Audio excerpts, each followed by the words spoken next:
Tonight, in a packed St. John's courtroom, a drunk driver is sentenced to 3 years in prison. And nothing will ever bring him back, but I feel that Josh Burt should be made to pay at a greater level. A short sentence for a fatal drunk driving crash. Brad Caravan's family and friends say 3 years isn't enough. A St. John's neighborhood is told to shelter in place as police set up a large perimeter in Cowan Heights. Competing bids for the insolvent Shipyard in Harbour Grace as its future plays out in a St. John's courtroom. This is CBC Here and Now.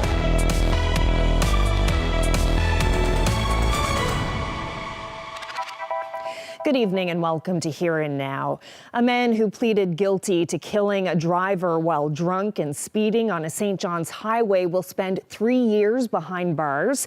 As Here and Now's Malone Mullen reports, the family of the man killed believes the sentence is too short and they're frustrated with the justice system. Joshua Burt learned his fate this morning inside a courtroom bursting at the seams, filled with the loved ones of a man whose life he snatched away in an instant 2 years ago. He had been speeding the wrong way up a highway ramp in his F-150 when he hit Brad Caravan. Caravan died on impact, leaving behind a grieving family and a young son. Burt was charged with impaired driving causing death. Police found his blood alcohol was 2.5 times the legal limit. The maximum sentence for killing someone while driving drunk is life in prison, but Burt accepted a plea deal, admitting his guilt in exchange for a much lower sentence. It was a deal that the judge in this case said he struggled to accept, given what he called the senseless loss of life Burt had caused. Burt received just over 3 years in prison and a 5-year driving ban, with Walsh saying he didn't have the legal justification to reject the deal. Caravan's family said they understand the judge's hands were tied by the plea deal, but say the lenient sentence is a symptom of a broken system. Given, the precedents in Canada, it was a hard pill to swallow. It was a hard truth that we all just had to accept. Judge James Walsh noted that courts are laying down harsher sentences for drunk driving deaths across the country, saying it kills more people than any other crime, despite a long history of awareness campaigns. Caravan's grieving partner is now among the crime's victims, left with nothing except memories of the man she loves. Brad was a giant. Every time he entered a room, he had a smile. He just had an effect on people that just, such a positive impact on the world. And, he was an amazing, amazing father, amazing partner. I can't really put into words what Brad Caravan was. The judge said harsher sentences generally act as a deterrent for drunk driving. Caravan's family and their ongoing grief act as another one. Don't drink and drive, you will ruin lives. People have children, they have families, they have people that rely on them, they have friends. And if you get behind the wheel of the car, you could take away someone's everything. Malone Mullen, CBC News, St. John's. There was a heavy police presence in a West End neighborhood of St. John's today. Cowan Heights residents were told to shelter in place. Shortly after 10 a.m., the RNC was called to Dunterra Crescent, and officers could be seen with weapons drawn. The area of Frecker Drive between Cowan Avenue and Hamlin Road was shut down, and so was Blackmarsh Road east of Harrington Drive. People were asked to avoid the area until a little over an hour ago, when police say the incident was peacefully resolved and a man was taken into custody. Well, the Premier is staying silent in the face of criticism over a trip he made to Dubai to recruit healthcare workers. Andrew Furey, pictured here in the United Arab Emirates, has returned to St. John's but was unavailable for comment today. He was in Dubai looking to recruit workers to fill the hundreds of vacancies in our healthcare system. The province's health department says it made 81 job offers. About 85% of them went to nurses. 0 offers were made to doctors. Tonight, the NDP is echoing what nurses and the opposition are saying, calling on Furey to focus on retention and contract talks with the Association of Allied Health Professionals. You can have all these the charm offensive, I use that pun, I guess, or elsewhere, but if you haven't done your homework here, if you haven't done the basics here, what are we doing? We're telling people, come to Newfoundland and Labrador where you too can be on strike in a short while? I don't know. There's a better way to do this. Well, the provincial government is open to helping parts of Nova Scotia dig out after a historic multi-day winter storm. But right now, there are no plans to send any people or equipment. Parts of the Maritimes were hammered with snow from Friday through Monday. Cape Breton declared a state of emergency after getting 150 centimeters of snow, shutting down the region and forcing some people to shelter in place. The cleanup there is still happening. It's a situation familiar to workers here who had to dig out after Snowmageddon, a historic winter storm that shut down parts of the Avalon in 2020. The Transportation Department here is talking to officials in Nova Scotia to see whether there are ways to help, and the department says the lines of communication are open.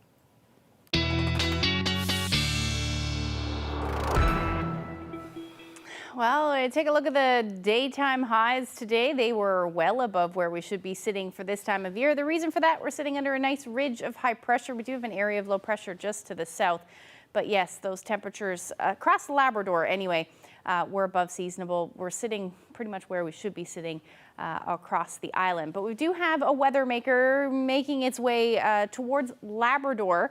As we head through the next couple of days, the area of low pressure is over Ontario, but this is going to bring some snow. Nothing significant, but will certainly bring some snow to parts of Labrador. But that ridge of high pressure is keeping us in onshore flow for the most part along the northeast coast, and that hasn't changed our temperatures either. Generally about a degree above or below where we have been sitting, and that's the story up across Labrador as well. A little cooler though up across Nain at about -5. So we're currently sitting at about -2 in St. John's. A beautiful evening, kind of. There's still some freezing drizzle. That will be the story over the next couple of days. We'll talk about that coming up. We need helmets. We need helmets big time. Holy Heart High School wants to get some new Canadians out on the ice here at the Loop in St. John's. But in order to do that, they need a few donated helmets. I know that the Loop, it's not a requirement that students wear helmets, but none of my students have ever been on ice before. I'm Jeremy and I'll have that story coming up. Well, Stephenville is defending its decision to negotiate a grant in lieu of property taxes with the new owner of the local airport. Last year, Mayor Tom Rose said the town could expect about $250,000 in property tax once the airport was sold. But the new owners, the Diamond Group, will likely pay just a fraction of that cost when the airport gets going. At a town council meeting today, Rose says it's common practice for airport owners to pay a grant instead of property tax. And every airport across the province in the country does grants in lieu of taxes. Mostly every port, every big entity. When World Energy comes in here with a hydrogen plant, we're going to negotiate a grant in lieu of taxes. That's how it's done. That's the format. That's a precedent that happens. So, but when it happens, we are open and transparent. And it'll come to a public meeting and be voted on, ratified, and it'll be carried. Well, the fate of a troubled shipyard in Harbour Grace is playing out in a St. John's courtroom. What appeared to be a simple court approval this morning for a sale has become much more contentious and complicated. The lawyer for Kevin English, majority shareholder of Harbour Grace Enterprises, came to the hearing with a surprise offer to buy the yard, asking for a 1-week delay. That offer came after the bidding process had ended and the court-appointed monitor had recommended a sale to a company owned by fishing executive Blaine Sullivan. Now, English's offer and allegations by his lawyer, Darren O'Keefe, that the sales process was unfair sparked a day of arguments in court. The yard was granted bankruptcy protection by the courts in November after creditors started demanding payment for nearly $16 million they were owed. There were 42 people on the payroll at the Harbour Grace shipyard. No purchase prices have been disclosed. The matter will continue tomorrow. Fish harvesters upset with DFO over the new redfish allocations in the Gulf of St. Lawrence protested in Corner Brook today. They say the province's share is too low and that it will cost people jobs. We are here to show our resolve and our disappointment with the decision to allocate the quotas and sharing of Unit 1 redfish. We've been working on this. We saw this redfish increasing, as small fish and the biomass increasing over the past several years. We knew they'd be getting to a point now where harvests would increase. We really thought we'd get a much bigger share. We have been putting that forward for a long time. Very fair. We didn't ask for it all. We knew that our Indigenous partners were looking to get involved, and we saw support with that, like Halibut, for example. And we were just floored when we got the decision that granted still, there was a slight decrease, but still granted almost 2/3 to the offshore interests. Redfish was our only hope. We was let down. No one was any more disappointed than what I was when this announcement was made. And we have to tell the federal minister that the decision made is not good enough. We want her to go back to the drawing board. I think what sticks out is the devastation of this decision by the federal minister and DFO for the future of these communities, these harvesters. You can feel the, as I said, sense of devastation and disappointment from the speakers, but not only from the speakers, but for me, emails that I've received and feedback I've received from harvesters. My message to the federal minister is that you need to go back to the drawing board on this. You need to reset the button and really focus on the fact that these people may be without a job, without a livelihood. Where do they go from there? So it's a strong message here today, and a message that will be delivered to the federal minister. Well, some teachers at a St. John's High School are helping new Canadians embrace the winter season. Holy Heart's English Additional Language program has a number of international students. The school is looking for donations so the group can lace up their skates and hit the ice safely. Here Now's Jeremy Eaton has more. For many people, hopping onto the ice here at the Loop might be something that we take for granted. But for some new Canadians who go to Holy Heart High School, stepping onto the ice here would be their first time on skates. Now, the school wants to get them out here, but in order to do that, they're going to need a few helmets. Now, if this is something that you didn't know about, let me tell you. Okay. We need helmets. We need helmets big time.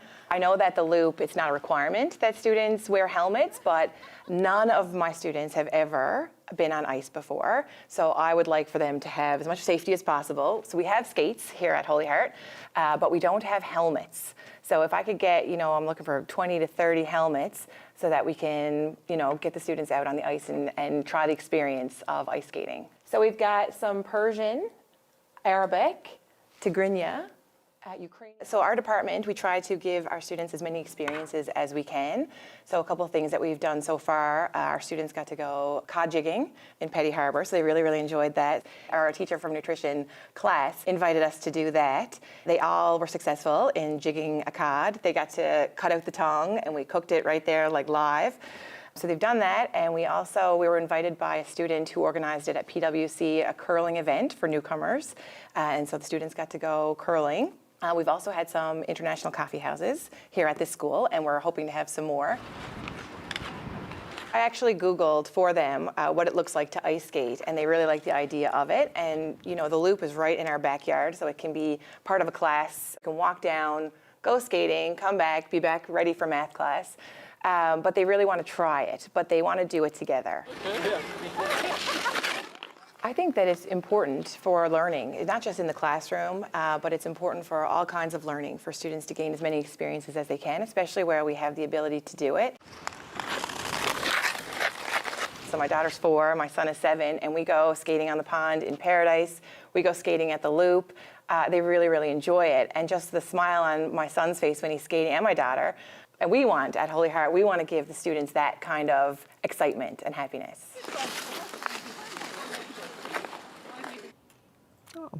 Well, for the first time in more than 15 years, the 2024 Canadian Folk Music Awards are being hosted here in St. John's. Artists from across the country will be in the capital this April for a week's worth of activities and performances. And with a province deeply rooted in folk music and tradition, there's plenty of local talent taking part. The stakes are high, but I'm going all in. It's do or die. Don't play, don't win. We have a long-standing and celebrated history of traditional music that's rooted in the folk music of Ireland, England, Scotland, and France, and with deep roots in our First Peoples. And, of course, folk music here reaches well beyond these roots to encompass traditional and contemporary folk music from all over the world. So this year's local Canadian Folk Music Awards nominees alone, the Swinging Bells, Aaron Collis, Paul Pike, Young Tree and the Blooms, Abigail, and of course our wonderful Paige Penny, demonstrate the outstanding and diverse talent represented in folk music in this place. And it's just the tip of the iceberg.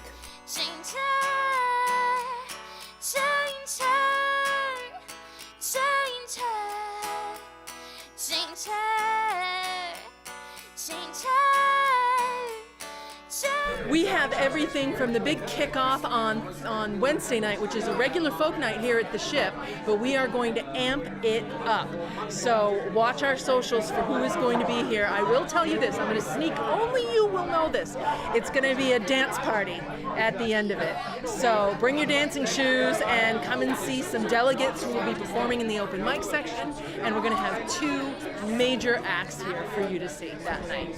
Then there is a storytelling festival. There's Songwriters Circle. There is a family night where you can bring kids to see, for example, the Swinging Bells. So all of that will be going on. Then the awards ceremonies themselves on Saturday and Sunday night. It's going to be jam-packed week full of folk. But to know that they're there and available for people to see and for other family members if they want to know. In an office in Ottawa, relics from the Ocean Ranger. What will become of them now? More on that story with Land and Sea host Jane Adey coming up. Well, the weather's nice and quiet thanks to a ridge of high pressure. Not all of us are seeing sunshine, though. We'll talk about that and what's coming up when I come back.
Well, Ashley is back with the weather, and it was a pretty decent day here in St. John's. Got out for a hike this morning. It was very nice, but not a whole lot going on weather-wise, right? No, now outside there's a little bit of freezing drizzle happening, but yeah, overall very quiet couple of days, which is a nice little break. But speaking of quiet weather, I know I was talking to Anthony because he was just up in Labrador, and he was saying everybody is talking about how there is a lack of snow up across portions of the Big Land, and some of the numbers from the snowfall totals in across the province from Environment Canada for January certainly showing that we are well below normal for January snowfall total. So St. John's picked up about 74.9 centimeters in total in January. That is below what we would typically see. Corner Brook as well, just a little bit shy of that. But Goose Bay, even though you are just shy of your below normal, you only got about 35 to 36 centimeters on the ground at the moment. And Makkovik was the only exception. About 90 centimeters of snow fell in January, and that's above your normal, which is about 67.5 centimeters of snow. Now, we've definitely started slow in some portions of Labrador as well, and I really don't see any significant snow over the next couple of days, maybe some flurries, but that is about it. And take a look at your temperatures, definitely feeling very spring-like. -4 in Lab City today. The coolest spot was up in Nain at about -13, but those temperatures across the island are right around where we should be sitting this time of year. Coldest temperature in Lassie at about -5 this afternoon. So nice big ridge of high pressure, hence the lack of anything happening. But we do have an area of low pressure just to the south that will stay to the south for the night or through the day tomorrow as well.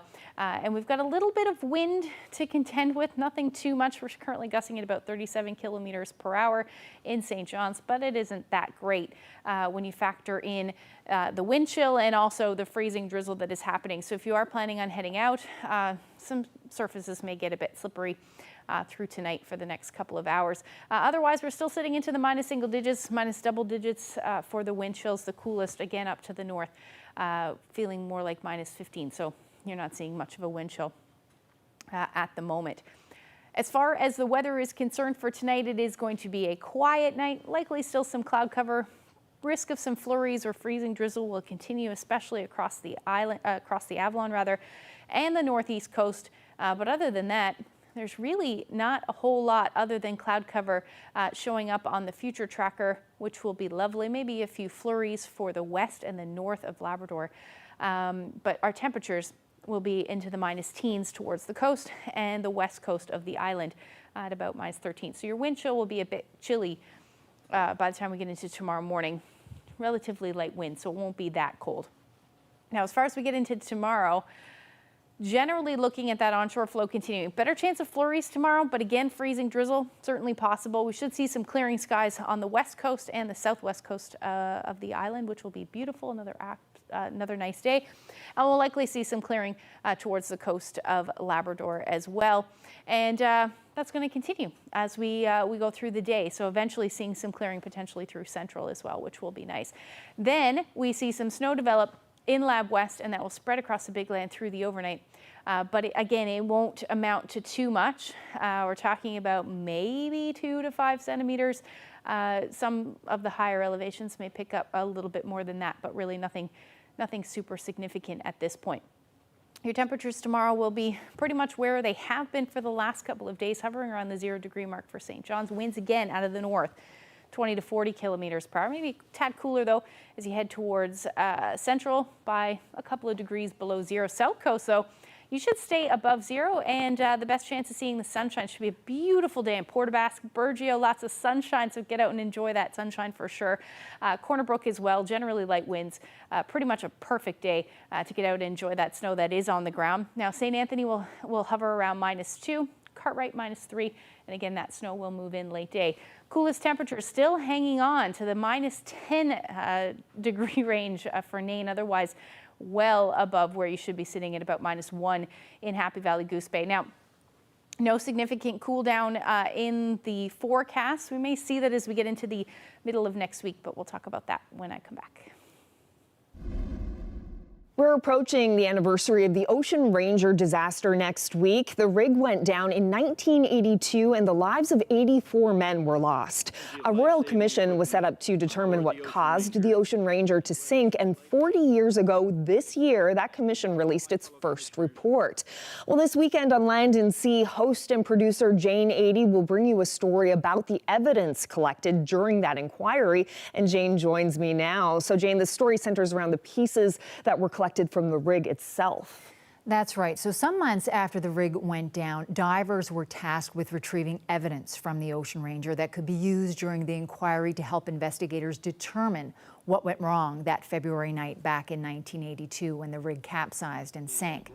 Divers brought in portholes from the rig. They were able to get inside rooms of the sunken rig and retrieve things like the ballast control panel and even documents and logs that had been filled out by workers in the days and weeks before the disaster. So all of these pieces were used during the inquiry, but after the Royal Commission completed its work, they were sent to the National Museum of Science and Technology in Ottawa, and that's where they've been for the past 40 years. Wow, so what has the museum in Ottawa done with those pieces all this time? Well, they've been storing them and protecting them. Now, some pieces are sitting on shelves and others are kept in temperature-controlled rooms to ensure that the materials don't deteriorate. But the focus of our documentary that you'll see this Sunday on Land and Sea is what will happen to all of these pieces of evidence now. The curators want to hear from family members who lost loved ones in the Ocean Ranger disaster.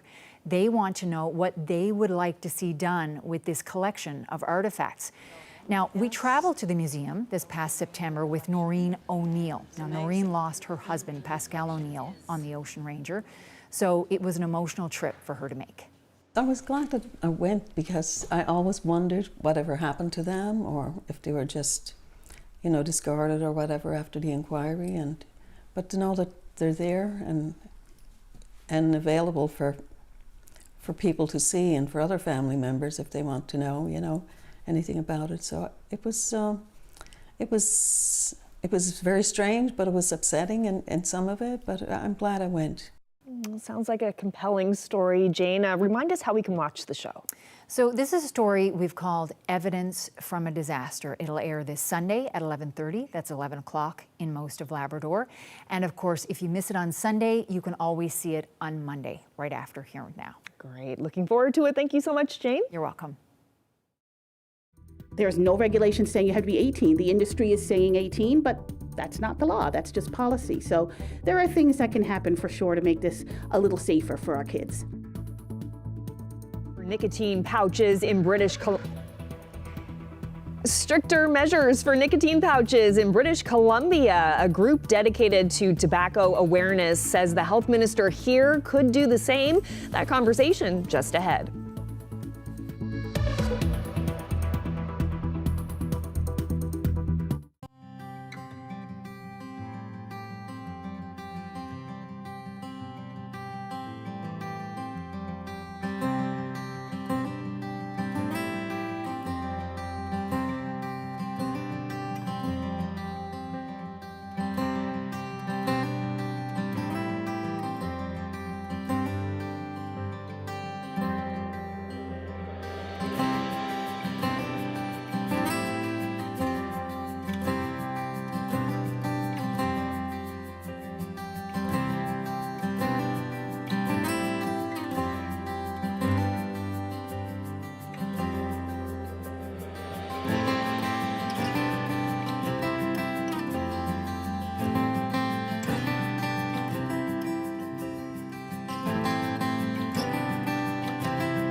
Well, the province of British Columbia has taken a big step to control the sale of nicotine pouches. The flavored pouches can now only be purchased at pharmacies behind the counter.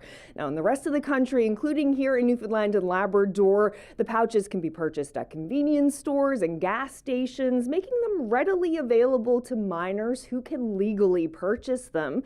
So, should this province consider making a similar move to British Columbia? Joining me now is Melissa Moore with the Alliance for the Control of Tobacco. So it seems like British Columbia is taking matters into its own hands with this. What do you think of the move? They are taking matters into their own hands. Across Canada, we were all sort of taken by surprise when these nicotine pouches became readily available at gas stations and things. And along with this major advertising blitz. So if you go into a store now, you'll see these big bright colors on the wall of tobacco for these Zonic pouches. So we were all taken by surprise. Health Canada even admitted that it was taken a bit by surprise. They said that they were duped. They were duped, yes. So they were taken off guard. We were all taken off guard. So to see British Columbia kind of take a step in this direction is very encouraging. And it's encouraging for all of the provinces. And hopefully Health Canada will take note as well. Mm-hmm. And what about this province? Do you think that the health minister here should put the same kind of restriction in place? Well, he certainly has the ability to do that. We have pharmacies that do sell things behind the counter. Schedule B drugs are all behind the counter anyway, to just protect people from the addictive nature of these things. And that's like smoking cessation products? Well, smoking cessation products can be sold in pharmacies. They can actually be sold anywhere, but pharmacies, so the pharmacists can do a little bit of counseling at the same time, which is exactly what we need to happen. So I believe that and I know ACT believes that the minister can make this same move, and it would be a move in the right direction for sure. And for anyone out there who doesn't know what a nicotine pouch is, let's just talk about that to establish what we're talking about. Tell us what these pouches are. Yeah, so these are a new product on the market, very new. No one really knew that they were coming out. They are being marketed as a cessation aid, and so of course as an organization that is very much invested in people quitting smoking and quitting vaping, any adult that wants to use this particular product, we say, all for it. It is a little pouch that looks like a little tiny tea bag, and you put it inside your mouth and let it sit inside your gum, and it slowly releases nicotine into your body. Again, if an adult who is smoking wants to use these things to quit smoking, we are all for it. The problem is, of course, is that they are being sold in places that children can access. They are very attractive. They have very attractive packaging, very colorful advertising that is readily available that you can see in these places. So we don't, we don't like that part of it. And of course, there's no regulations saying that you have to be 19 to buy them. There's no regulation saying you have to be 18. The industry is saying 18, but that's not the law. That's just policy. So there are things that can happen for sure to make this a little safer for our kids. Yeah, and that's kind of where Health Canada said it felt duped in all of this, because this is supposed to be a smoking cessation product. Right. However, the advertising shows young people, they're partying. Yeah. It's kind of a very different, it's not the same kind of marketing as like nicotine gum. No, and of course with the gum and the patch and the inhaler and these regulated cessation aids that are very, very helpful to many people, they don't have that same sort of get your nic fix wherever you are, or have your nicotine whenever you want it at your leisure. It's not that sort of advertising. It's much more medicinal, much more regulated. So that would be the problem, of course, with these particular types of products. And what's the benefit of putting this behind the counter in particular? So you can't just go in and buy it. You need to go up to the counter, speak with a pharmacist, and ask for it. Well, it's just another step, because obviously any type of of nicotine product, you can overuse it. You can get nicotine sick from having too much of it. Having a pharmacist talk to you about it, counsel you about it, show you how to use it properly.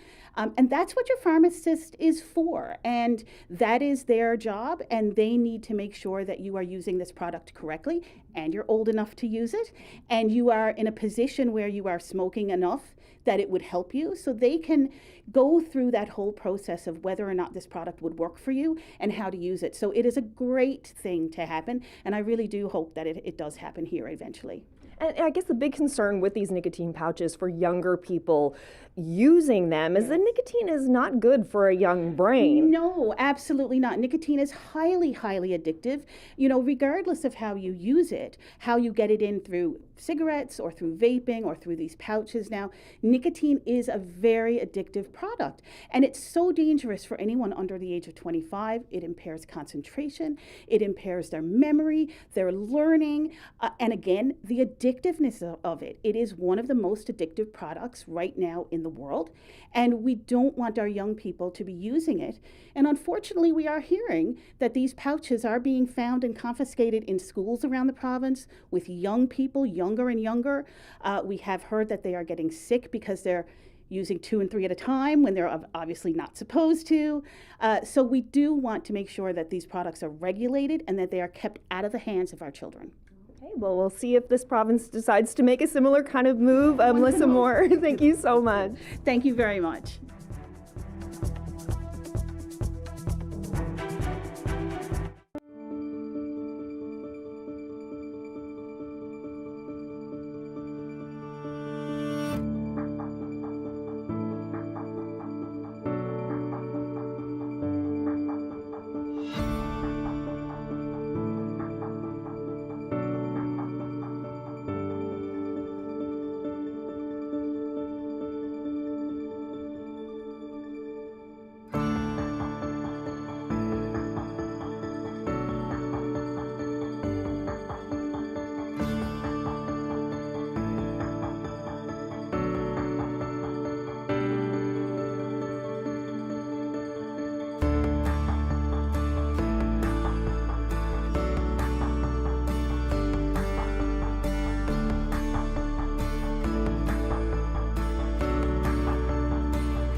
Well, a mainstay at the St. John's Farmers Market is branching out and opening up its very own downtown location.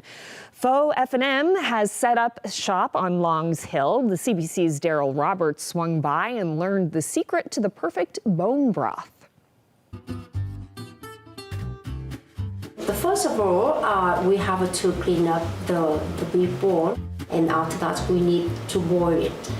And after that, we use the herb. We have to grill the anise, cinnamon, onion, ginger to in the oven, and then we cook the beef bone in long time and low temperature to get the clear broth. And it depends on the shape. For the tasting of the shape, you have to use the amount of the herb is matched with the broth. It takes you have to cook for a large period, and then you have experience to how to make the broth is tasting with everyone, and cook with the briskets the same time, and the sweets from the beef bone. And when we cook the beef bones and the briskets together, the sweets from the beef bone will come into the meat. So that's the reason why you see when you eat the meat is really soft and it's sweet. That is a gluten-free in our food. We use a rice noodle. And we need to boil the noodle first, and then we add the briskets, and on the top we add the green onions and cilantro. What do people say about the food that you have here? I'm so happy when I heard the feedback from the customer. They say the broth is amazing, and the beef is so soft, it's so sweet, and they love that. They really love my food.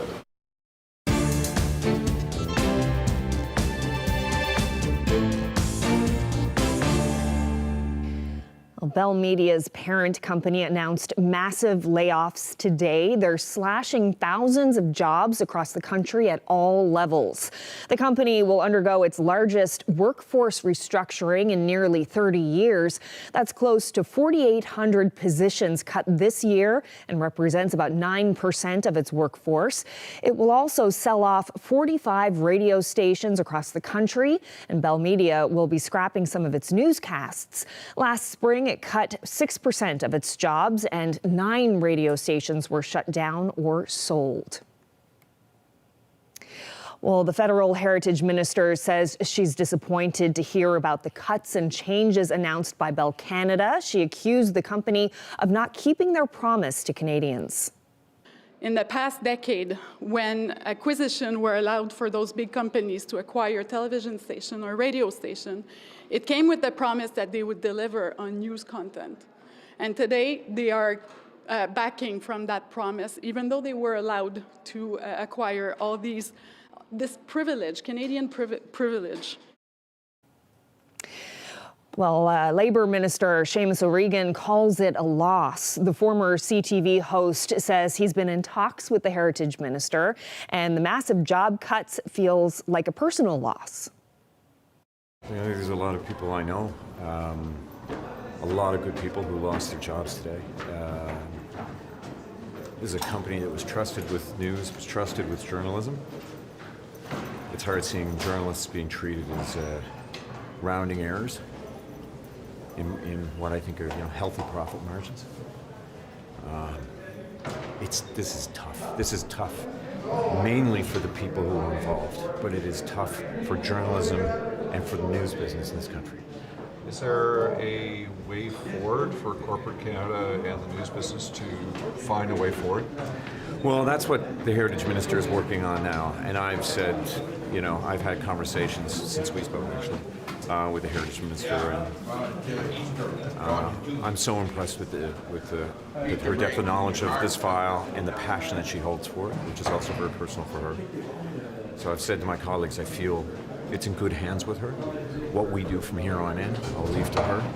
But today, I think it's just important to remember the many contributions of a lot of journalists, good journalists in this country, name brands and people and reputations that Canadians trusted to give them their news.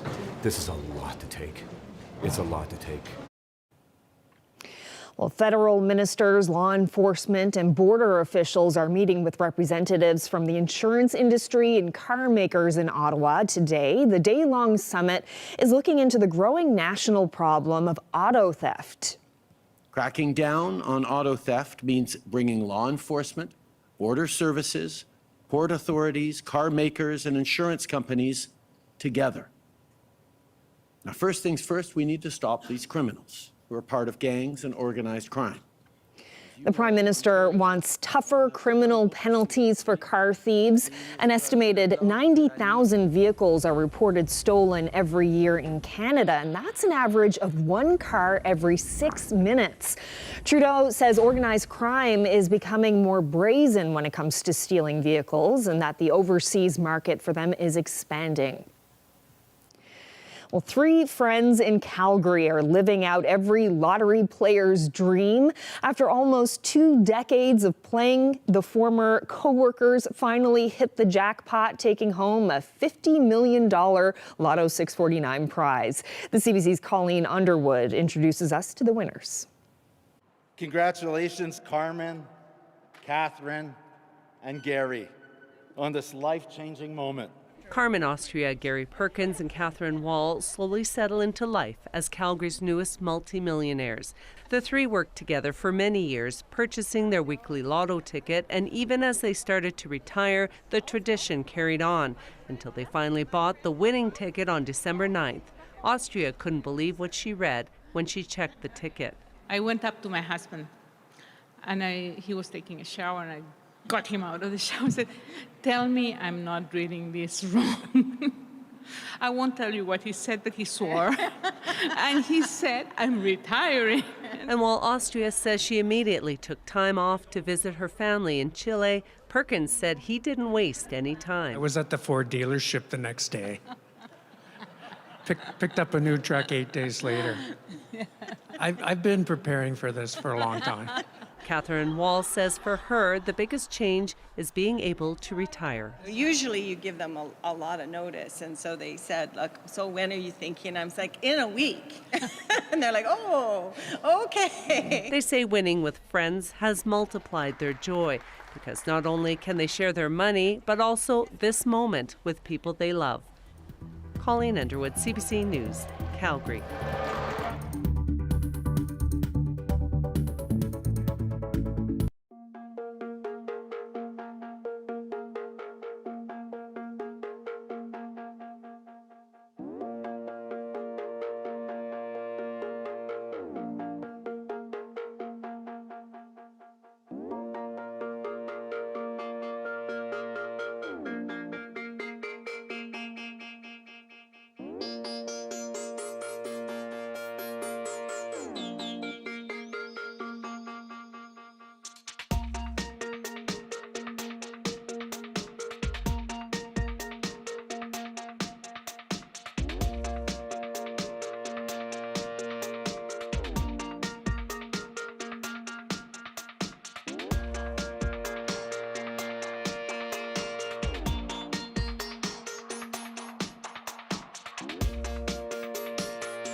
Well, the cleanup continues in Cape Breton after a record-breaking snowfall. Schools are closed for a fourth day, and a local state of emergency is still in effect.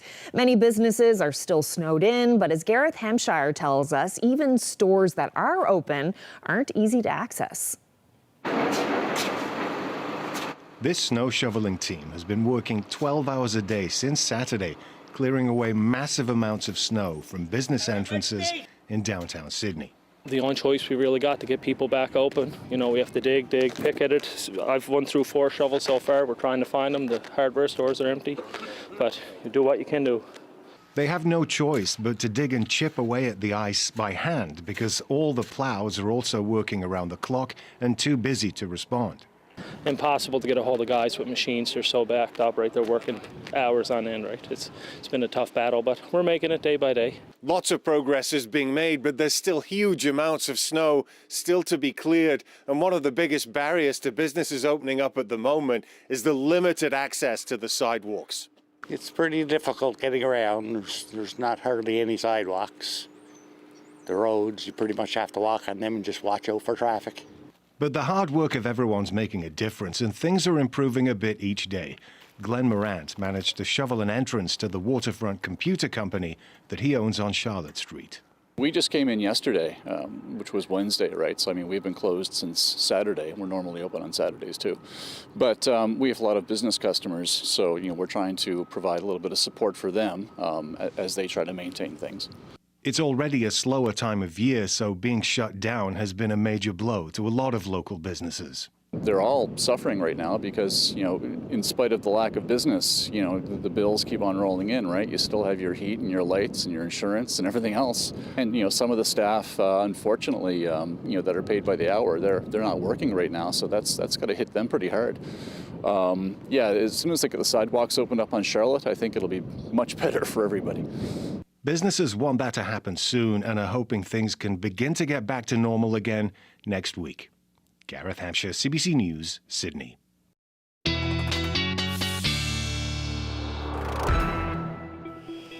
Well, it does bring back memories of Snowmageddon for sure. How does the snow that they received there compare to what we had in 2020? Like, is this their version of Snowmageddon? How do they compare? I mean, I think any big dump of snow is what people call Snowmageddon, I think, at this point. But yeah, 150 centimeters. We saw about 76 at the airport officially in a shorter period of time. So. Right. So it was a longer period of time for them. Yeah, exactly. Yeah. All right. Well, let's look ahead to the long-range forecast and the weekend. No big snowfalls in our near future anyways. No, not for now anyway, but we're looking at a bit of snow as we get into Friday evening and then eventually Saturday morning, and that's thanks to that area of low pressure that's over Ontario. It isn't going to amount to much, a couple of centimeters likely, maybe 5 to 10 in some pockets up across portions of Labrador, but it is going to be a quiet Saturday across the island. We may even see some clearing skies in the east and along the northeast coast, which we haven't really seen. But for the most part, most of the activity will be up across Labrador. And our temperatures really aren't moving a whole lot either, anywhere from about 0 to about -2 as our daytime highs. Again, along southern areas of the Burin Peninsula, we may see those temperatures bump up above 0. And then up across Labrador, 0 degrees in Lab City. It's about 14 to 15 degrees above where you should be sitting this time of year. And Nain, you'll top out at about -9 as your daytime high. Now, as we get into Saturday evening and then eventually Sunday morning, that snow will continue up across Labrador, but it will bring some unsettled conditions across the island. Temperatures look to be warming up, especially as we get into Monday. So we could see some shower activity and maybe some mixing towards the northern peninsula. But again, it won't amount to much, but it will jump our temperatures up anywhere from +2 to +4 across the island. Labrador, you'll likely hover around 0 or even a degree or 2 above, especially for Happy Valley Goose Bay and then along the strait there. Nain, you'll hover around -6. Now the long range still showing the potential for something as we head into the middle of next week. There are also other models that have absolutely nothing. So definitely going to keep an eye on the forecast. But for your Monday, like I said, showers or flurries will continue in the east. And then we're looking at some flurries for your Tuesday at this point. For central Newfoundland, pretty much a similar story. Warming up on Sunday, but then dropping back down to 0 or just below, especially in the west as we get into Tuesday. And then for eastern Labrador, we're looking at our temperatures dropping by the time we get into next week, and then down to the minus double digits for Monday. That's closer to where you should be sitting, and about -9 for your Tuesday. Our photo is in Deer Lake. This is some frost on the trees. Jody, great shot there. Love the blue sky and the white trees. Really appreciate that photo. And if you have any weather photos that you would like to share with us, you can send them to nlphotos@cbc.ca. Oh yeah, that's a beautiful one. Looks like a beautiful day for a walk in the woods there. Very nice. Thank you very much for that picture. All right, well that is it for us on this Thursday evening. Thank you so much for spending part of your evening with us. Good night.